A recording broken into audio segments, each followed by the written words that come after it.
Oliver Anthony has become an overnight sensation with his hit song Men North of Richmond.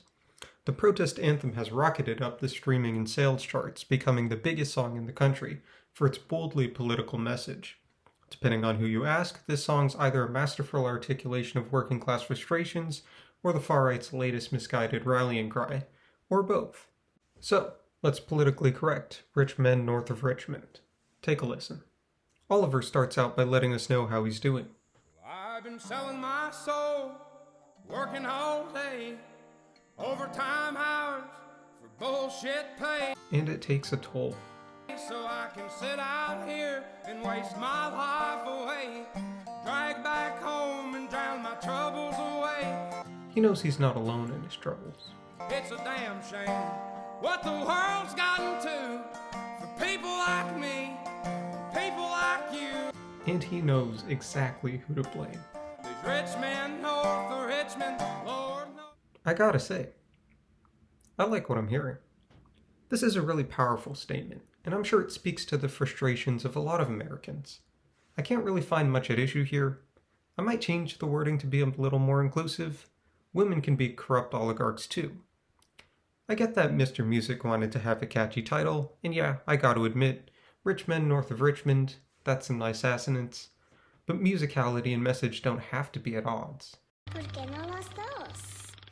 May I suggest not poor folk north of Norfolk? That way no one gets left out. But that's just a nitpick. Let's continue. Oliver calls it how he sees it. The politicians, corporate lobbyists, and cardiologists of the DMV are power hungry. Lord knows they all just wanna have total control. They're Orwellian.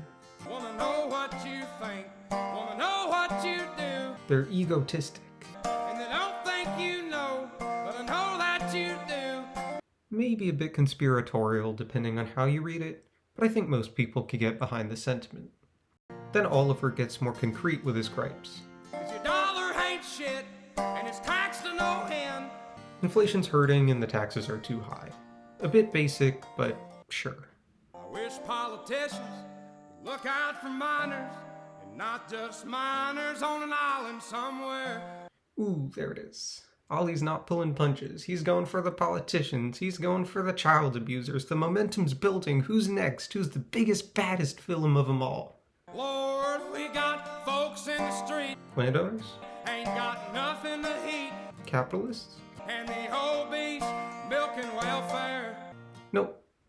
Fat people? Well, God, if you're 5'3" and you're 300 pounds, taxes ought not to pay for your bags of fudge rounds. Okay, I've been on board so far, but yeah, this crosses a line. You can go after our leaders.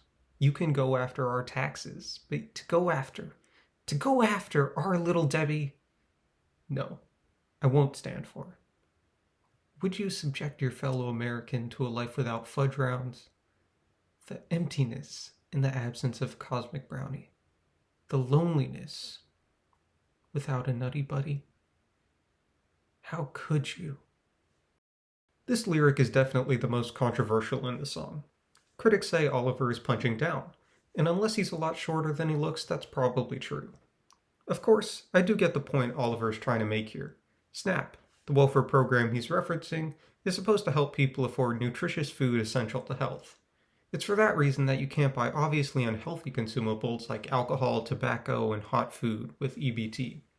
But you can buy snack foods, including cookies and candy.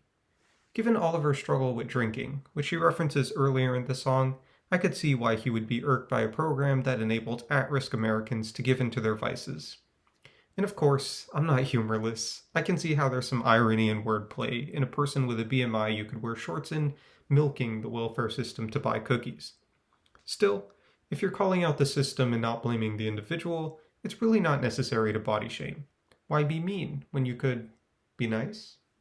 Anyways, so after Oliver gives his humorous take on the particularities of welfare policy, what does he cover next? Bags of fudge rounds, young men are putting themselves 6 feet in the ground, 'cause all this damn country does is keep on kicking them down.